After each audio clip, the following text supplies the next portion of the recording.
Hey guys, Sowak here. Welcome back to Danganronpa Trigger Happy Havoc. It's class trial time. Let's go through these wonderful red doors one more time. Here we go. And I'll explain my theory once we get to court prep, but for now, wow, there's so few people in this room now compared to before. Everyone had heard Monokuma's proclamation, and they were gathered by the red door. And as soon as we were all there... Monokuma appears! What? There's two of them now? He's multiplied? Wrong! Nope, not multiplication. It just looks that way because of an illusion. I'm moving so fast, it only looks like I've multiplied. Can you guys tell? Which one is the real Monokuma? You look exactly the same from what I can tell. Whew. Can we just get on the elevator already? Boy, tough crowd. You're not playing along. Stop talking. We're not here to play with you. Okay. Okay, fine. Hey! Then if everyone's here and ready to go, please board the pain train. Elevator. I'll see you guys down there. Let's go. Okay then, shall we? Please! Hold on. I'm not mentally prepared yet. What the heck? You'll never be mentally prepared. You can't run away anymore, Hiro. You're gonna pay for your sins. What the heck? I told you already, I didn't do it. For serious. That reminds me. Did you ever find the other costume? Or the note? Well, no, but... How unfortunate. Then it would seem we have our culprit. Hey, This isn't the place to talk about it. Save your accusations for when we get to the courtroom. That's right. She's right. Let's get down there first, then the story can really begin. Yeah, good idea. That's right. I have to do it. I can't let whoever killed Hifumi and Taka get away with it. For everyone who's still alive, and for the two that lost their lives.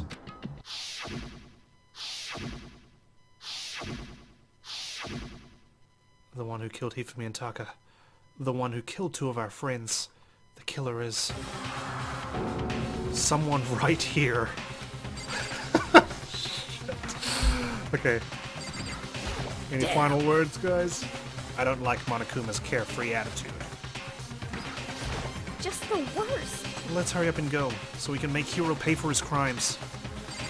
You're getting into my trap, Hina. You're convincing yourself it's one person. Were you listening? Wait till we get to the courtroom to begin your arguing. It would appear that the culprit has been confirmed. This trial will be over in no time. Hey, The story begins when we get down there. It wasn't me. You gotta believe me. I do, man. I do. yes. Come on, Big Mac, let's do it! Big Mac, I'm not that fat, am I? I took one last deep breath and exhaled slowly. I began to walk toward the elevator. Once everyone was aboard, the doors closed on their own, and the steel box began to move. Fewer people here again. The clunking of the elevator kept us company as we fell further and further down. There was no going back. Until we settled all this, we couldn't go anywhere. There's what? 8 of us now. We'll be down to 7 after this. I'm not sure how long it was before the elevator finally came to a stop. The elevator doors slid open, opening up onto a cruel fate. Whoa, what? When I see all of you gathered together like this, I realize just how few of you there are left. Your school life is slowly reaching its climax. Just the worst. Only because of you. Why? Why are you making us do such cruel things to each other? What? Do you really hate me so much? But I'm so cute. Come on. Stop goofing around and begin the trial. Don't rush me. Of course I'm going to start it. I would never be like, stay tuned for the action-packed class trial after this commercial break. Yoo-hoo! I'd never hold out on you like that. Okay, let's begin. Get to your assigned seats. And so the curtain opened once again. A deadly judgment, a deadly deception, a deadly betrayal, a deadly riddle, a deadly defense, a deadly faith, a deadly class trial. Alright, here we are again, court preparation. And now, they must confront two murders who claimed the lives of Hifumi and Taka. In this class trial, which is redecorated by the way, suspicion builds upon suspicion. Right, I already explained my theory multiple times, but let's recap. I believe Celeste had a hand in this. She seems to have been involved in a lot of things that happened that morning. It was a very busy morning. We were running up and down the stairs, left, right, and center. I believe Hifumi actually didn't die till later on. We found his body, quote, but the body of discovery announcement did not play. If we did discover his body, surely it would have played twice, right? But Monokuma decided to only play it later on, apparently. So does that mean he was not dead when we first originally found him and then he died later on? That would explain him locking the door to the repository.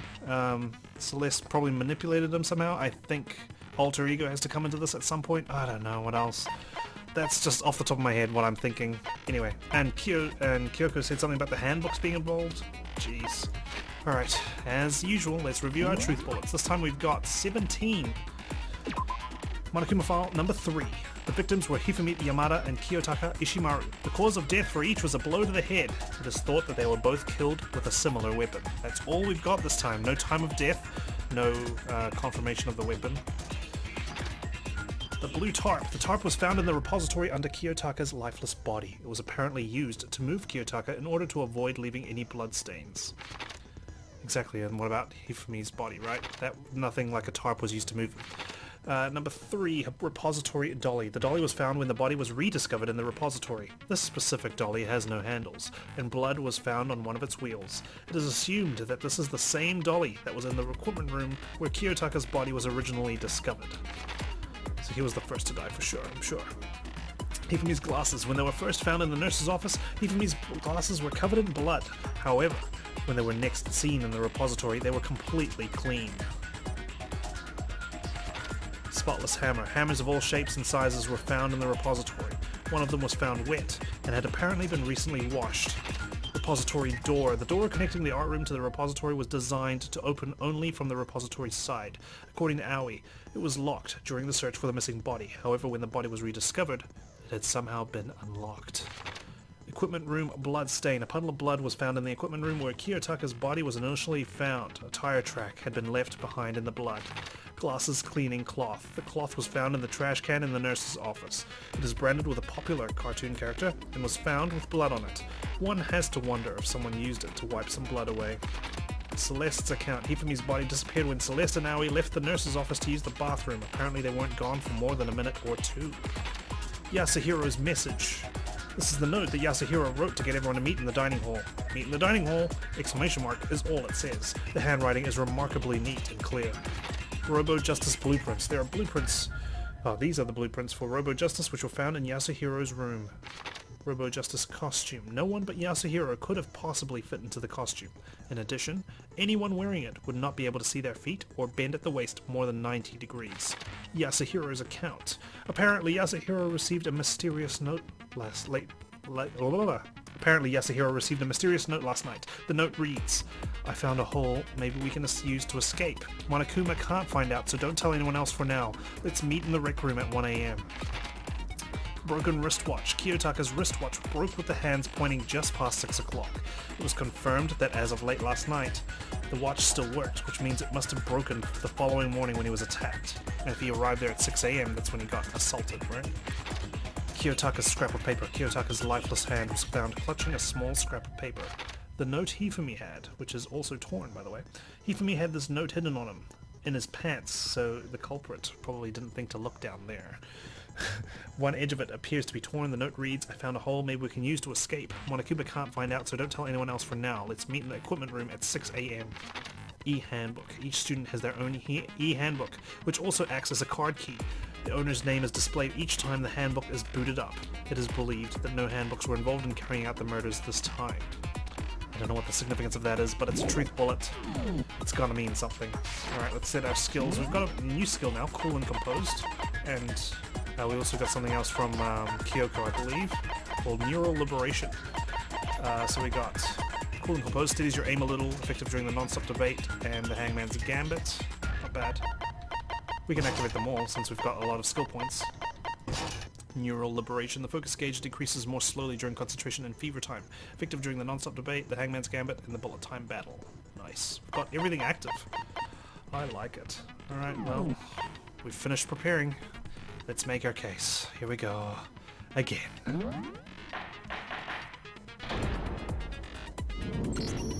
Let's begin with a basic explanation of the class trial. So, your votes will determine the results. What's with the redecoration? Is it because we're getting near the end now? He's changed it to nighttime? If you can figure out who done it, then only they will receive punishment.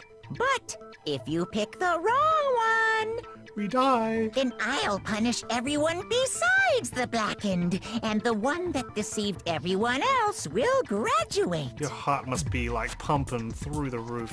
Now then, to begin with, We already know who did it. was that? It was Hiro. He does not have an alibi for when the murders took place, and we found him in that suit. Don't try and deny it. You killed them. No, this is dangerous thinking, guys. We need to think through the events of the case. I didn't! Someone knocked me out! I was asleep the whole time! I don't know anything about it! Shut your murdering mouth, murderer!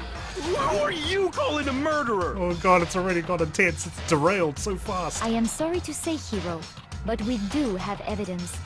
Blueprints for the suit. Parts we assume were used to build it. And all of it was found in your room.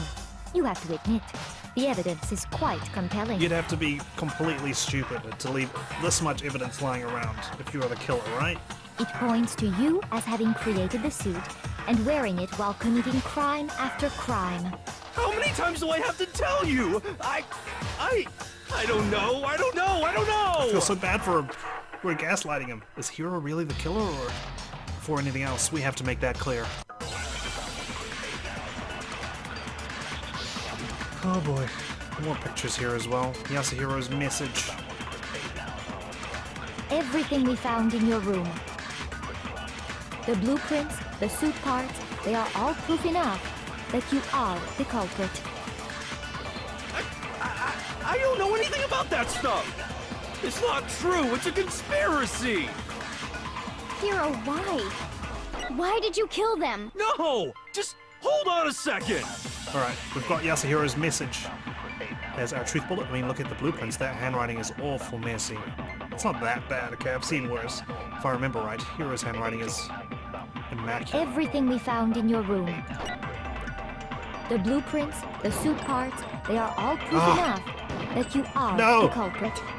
This damn white noise, I need to get rid of Hiro, it. why? No! Just hold on a second! On it. Everything we found, The blueprints, the suit parts, they are that you are the culprit. Are you serious? It's Man, not this true! game is just being No! mean to me Just now. hold on a second! Everything we found in your room. The blueprints, the suit parts, Gotcha. No, that's wrong! Final. Man, Makoto's getting distracted by the intense Are the we intensity sure of the Hiro really court trial. made those blueprints? what do you mean? Well, take a look at this. It's the note that Hiro wrote, asking everyone to meet up after Alter Ego disappeared. The handwriting's obviously different, wouldn't you say? So we're fine to just say what Alter Ego is now? Monokuma's literally right behind us, guys. When you compare it to the blueprints, There's no way you could think the same person made both of them. Unless that person made it a point to disguise their handwriting. Like writing with their left hand, I guess. You make a point. No, the differences are bigger than that, I think. Really? Come on! I'm not smart enough to think of trying to change my handwriting anyway. So Makoto, are you saying you don't think Hiro's the culprit? Yes. And he's not the only one. I think Hiro is innocent as well. Thank you. what? Then who was in that Robo-Justice suit? Is it like Hiro said? Was there really someone running around in a second suit? The suspicious individual hidden within the suit. Go ahead, Makoto. Tell them who it was. And of course he passes it off to me. I've got no clue. So? Who was in the Robo-Justice suit? The suspicious individual in question, the one that must have been in the suit. Hiro was in the suit? I got it! Technically. Other than Hiro, I can't think of anyone else it could have been. Obviously, he was the one in that particular suit, and we never found any kind of second suit. Then there can be no doubt. Hiro is the prime suspect. That doesn't make any sense. You just said Hiro didn't do it. He was wearing the suit, that doesn't mean he was the killer. It makes perfect sense. Hiro was the suspicious individual in the suit, but he's not the culprit. Correct. So what you're saying is... That's right. The culprit in this case has nothing to do with being in the Robo-Justice suit. It was a nice distraction and a red herring. What? Now that's a bold assumption. And what reason do you have to make such a statement? You do have a reason, yes?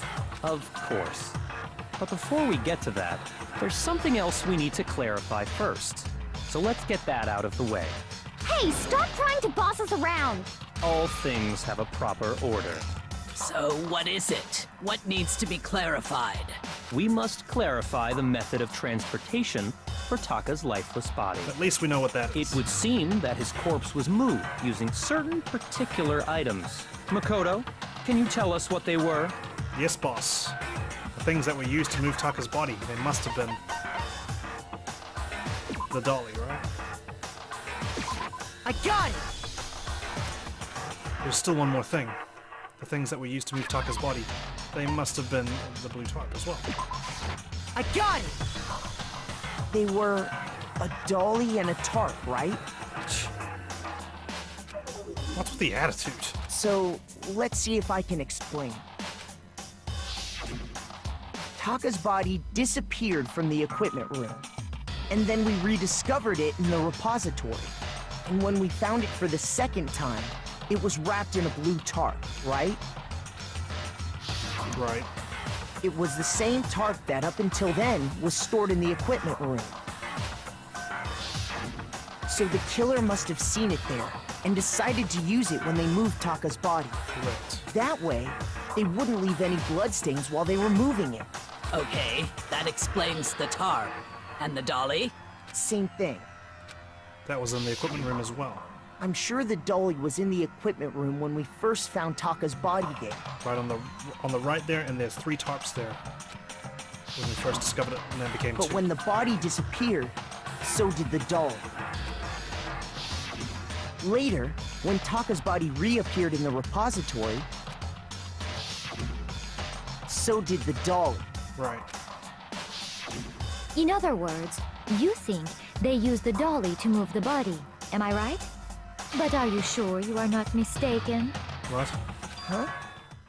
Are you absolutely positive the dolly was in the equipment room when we found Taka's body? Well, I don't remember personally. That dolly was made specifically for moving large objects between the repository and the art room. It would be very strange indeed to discover it had made its way to the equipment room. Is it not possible that it was in the repository all along, and you simply didn't realize it?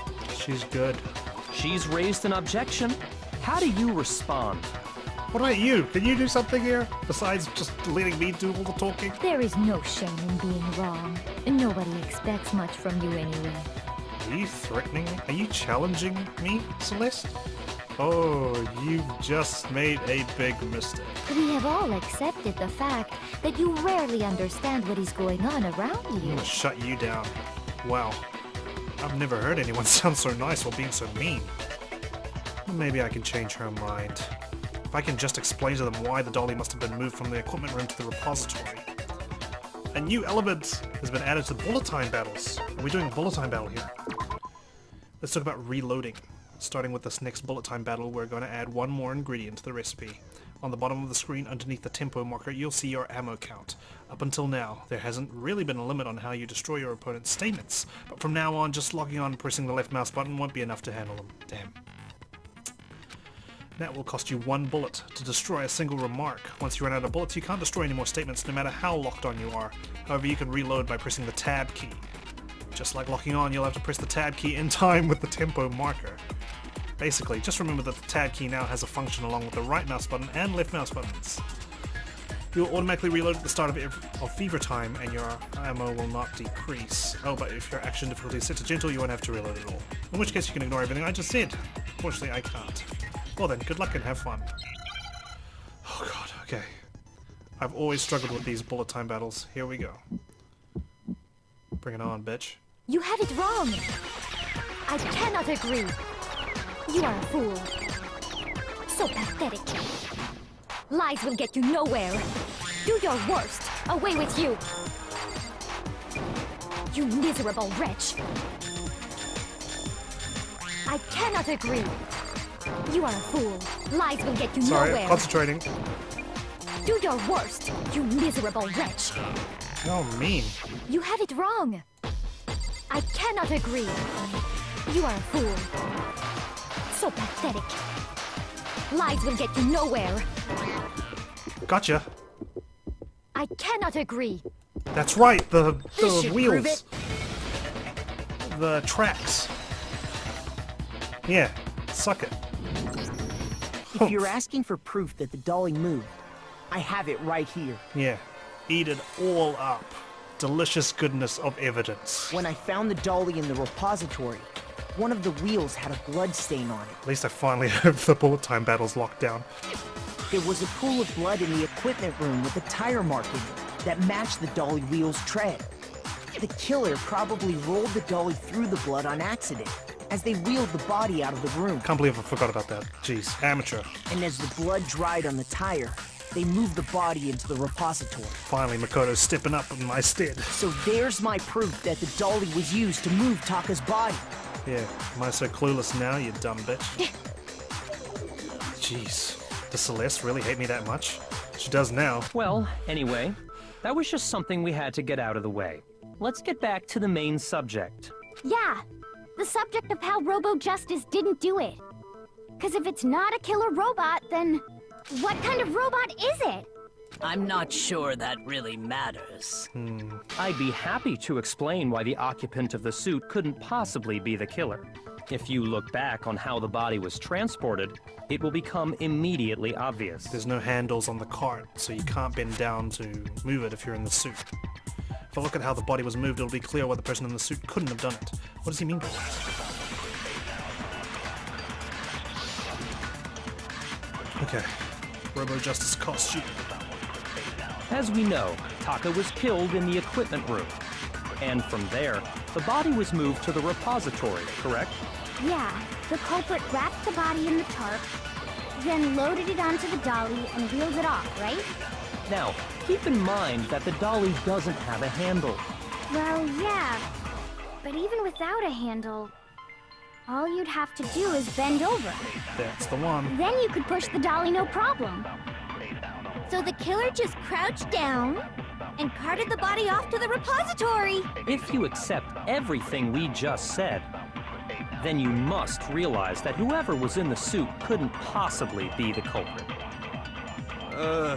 Sorry, I don't think I realized anything. Dolly doesn't have any handles, so to push it, you'd have to be able to bend over. But would anyone wearing that suit have been able to actually stoop down like that? As we know, Taka was killed, and from there, Yeah, There's no white noise here. Then loaded it onto the dolly. now, keep in mind that the dolly doesn't have a handle. Well, yeah, but even without a handle, all you'd have to do is bend over. Fortunately, No, you can't that's while wrong. you're wearing that suit. You said that yourself. You're absolutely right that you could push a dolly without a handle if you stoop down low. But if you were wearing that suit, do you think you could actually get into a position like that? What do you mean? Think back to what you said when we were all checking out the suit together. Remember? Exactly. I'm blind as a bat in here. Can't see my feet at all. I'm surprised you got anywhere in this thing.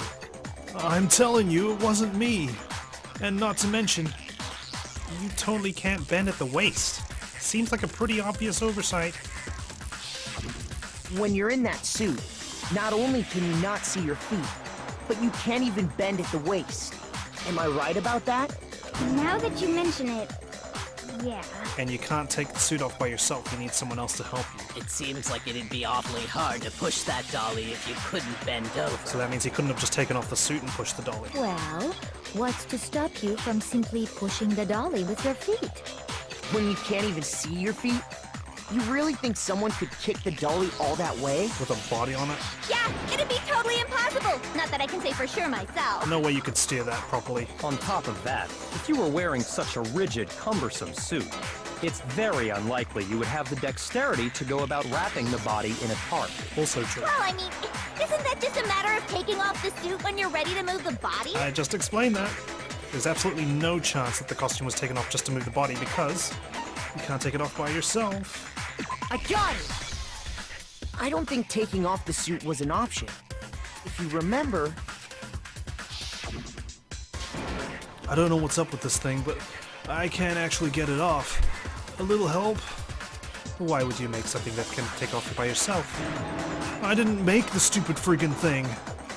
There's a clasp on the back that's keeping you from getting it off. It looks pretty sturdy. I don't think you can get it off on your own. We don't really have a choice.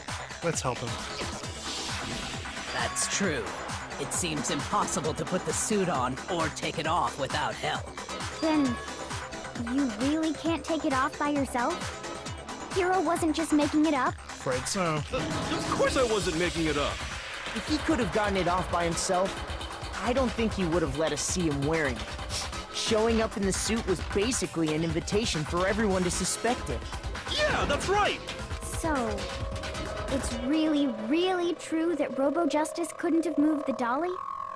To be clear, whoever did move the body, it couldn't have been Hiro in the robot suit, correct? I wish it was that easy, Aoi. Really No, do. wait. Just a second, if you please. Have you forgotten about the picture that I took? See, she's so adamant. But then again, are we just biting the bait again that it's completely someone random here? Seems obvious it's Celeste You now, all doesn't it? got a right? good look at it, did you not? The image of Hifumi being dragged away by Robo-Justice? Is that really him, though?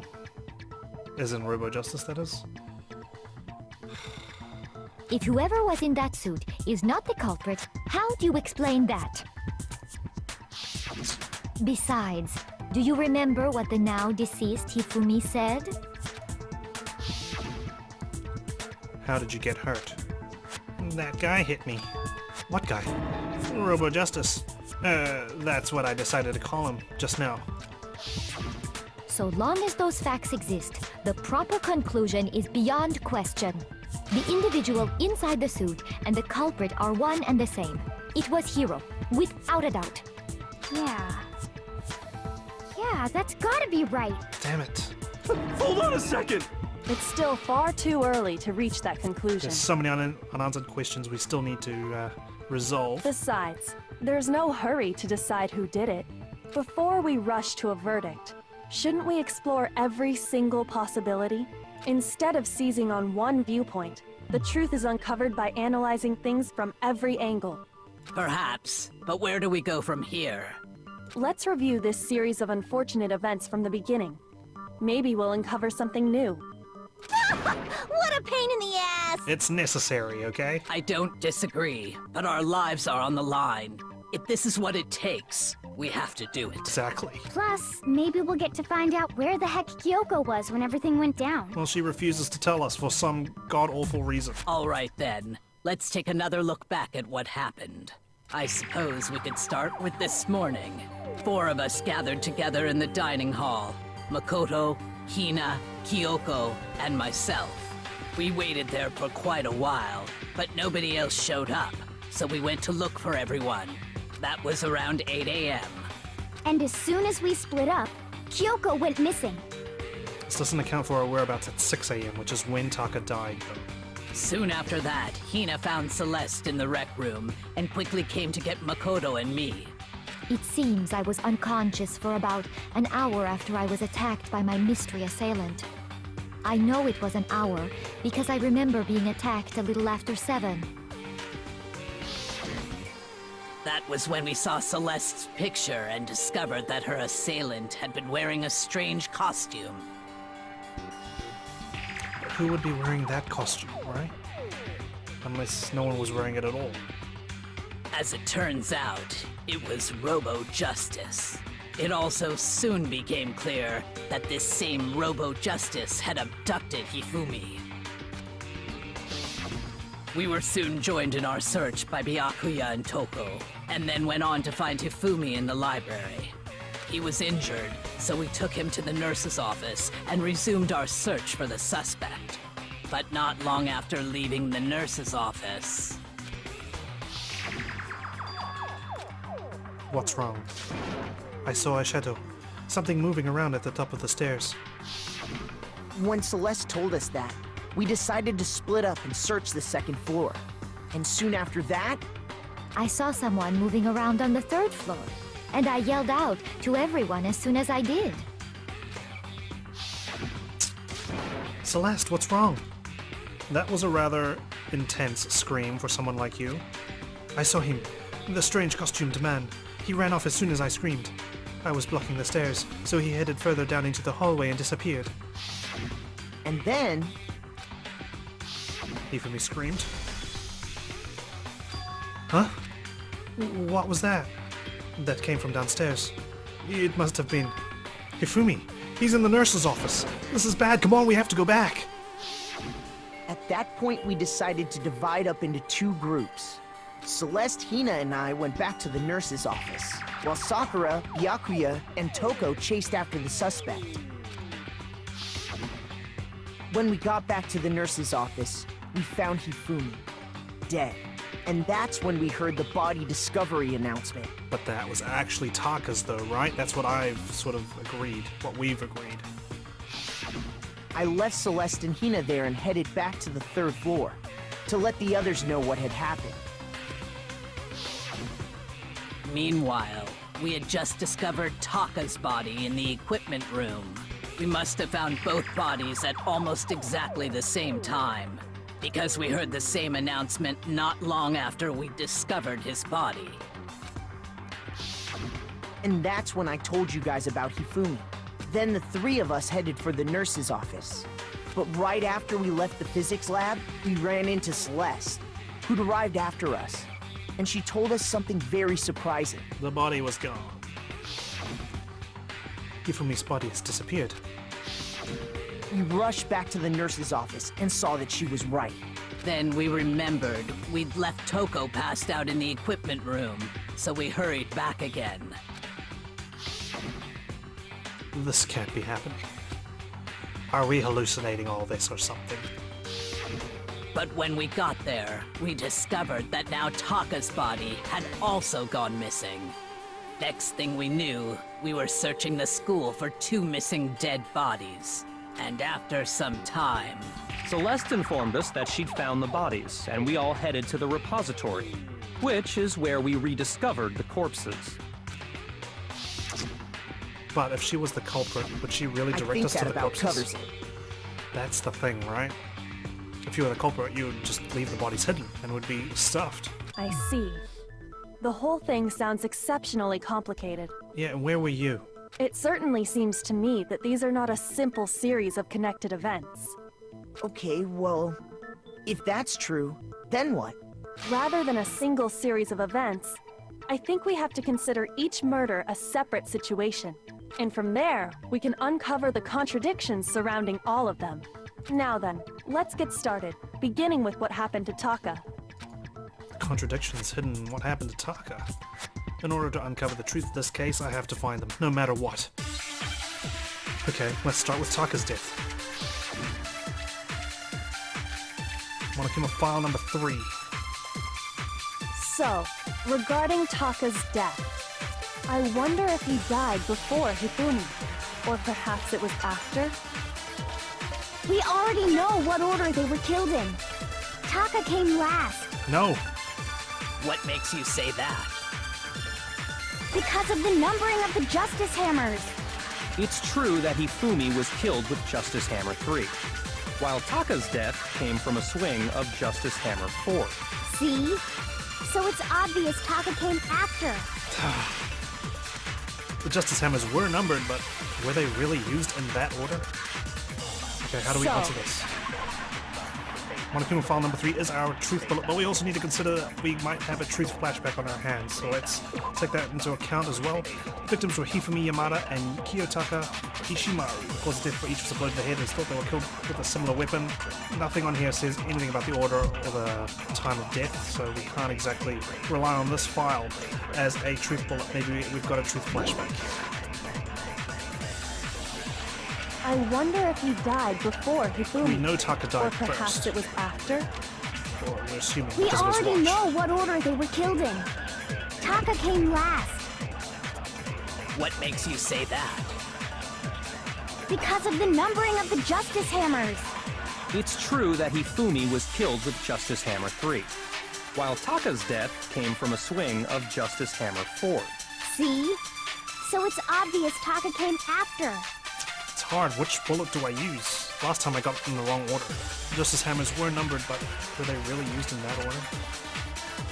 So, regarding Taka's death, I wonder if he died before Hifumi. Or perhaps it was after? Oh no, don't get stuck again. We already know what order they were killed. Taka came last. What makes you say Because of the numbering of the Justice Hammers. it's true that Hifumi was killed while Taka's death? See? So it's obvious Taka came after. Just because they're numbered So, in the order doesn't mean regarding that that's Taka's death, how they were used. I wonder if he died. Or perhaps it was after. We already know what order they were killed. No, that's wrong. Go. Gotcha. Hold on. There's no reason to assume that the hammers were used in the same order as their numbers. If anything, that's just another way the killer tried to disguise their A actions. very clever way. So you're saying the culprit wanted us to think the hammers were used in order, but in reality, Taka was killed before Hifumi? Okay then, let's see the proof. Evidence that proves Taka was killed before Hifumi. There's something that relates to what time he must have died. Okay, thankfully, supposedly, these get easier than schizophrenia. Or schizo, sorry. Wristwatch. Ah, much better. I can feel much more relaxed. Wrist. W. A. C. Oh, I was thinking of T. H. Gotcha. Now I understand. I've got it. Taka's wristwatch. See? Look. It broke with the hands pointing just past 6 o'clock. it must have gotten broken when he was attacked by the killer. Because as of last night, It was still working. Hey, you. How long were you gonna keep us waiting? Taka's irritated voice pierced the air as he stared pointedly at his wristwatch. It's almost 10 o'clock. You know that. Bedtime for all the little boys and girls. so if it wasn't broken after 6 last night, then he must have been attacked around 6 this morning. Which syncs up with that note we found in Hifumi's pants. For better or for worse. And that would be his official time of death. But if that's true, then he was killed well before Hifumi. And before Celeste was attacked this morning, which happened around 7. That's right. Taka was killed before any of the other incidents took place. That simple fact slipped past all of us. We made the wrong assumption about the order of events, all because of those justice hammers. Exactly, we need to be wary about everything, including my own suspicions right now. That's exactly why the culprit wrote the numbers on each hammer and had them increase in size. That way, when we saw how they were used in each incident, we'd easily make that wrong assumption. Very good psychological tactic. Who knows all about game theory? Now, if Taka was killed around 6, then everyone's alibis for his murder go out the window. Exactly, that's what I said, right? Just because we were in the dining room by 7, we're all like unaccounted for an hour before that. Because when he was killed, we hadn't met up in the dining hall yet. Thanks, Kyoko. That may be true in the case of Taka's murder, but all of our alibis still hold true for Hifumi's death. And that's where you'd think. I mean, it could be possible there's 2 killers, but I don't think so. In this case, Monokuma very specifically mentioned the Blackened, who plotted this series of murders. That's right. With him, at least, we're all safe. That's the thing, did he really die? Huh? What was that? That came from downstairs. It must have been... Hifumi, he's in the nurse's office. This is bad, come on, we have to go back. When we heard Hifumi screaming, we were all together. Except for Hiro and Kyoko. Then we all ran down to the nurse's office, and that's where we found his body. But no one checked for a pulse, right? That's totally true! We're all in the clear! Oh, I know! They must have recorded him screaming on a tape or something, then played it later on!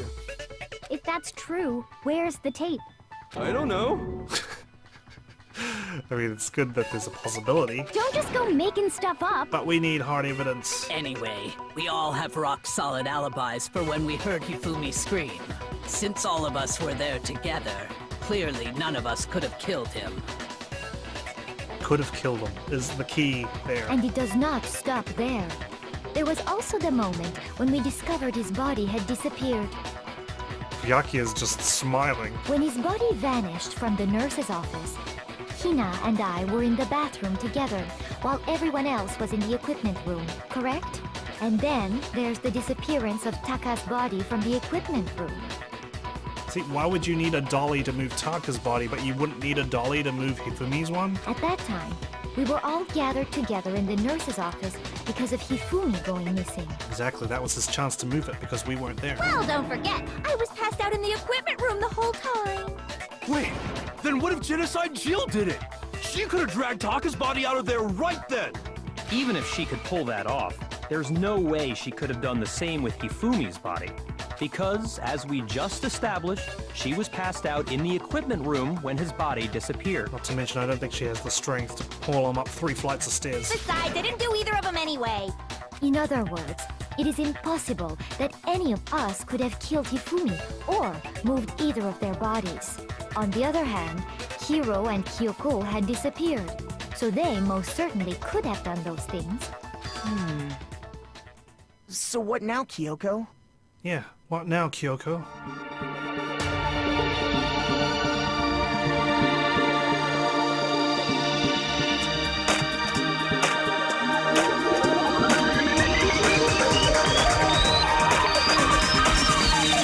Danganronpa.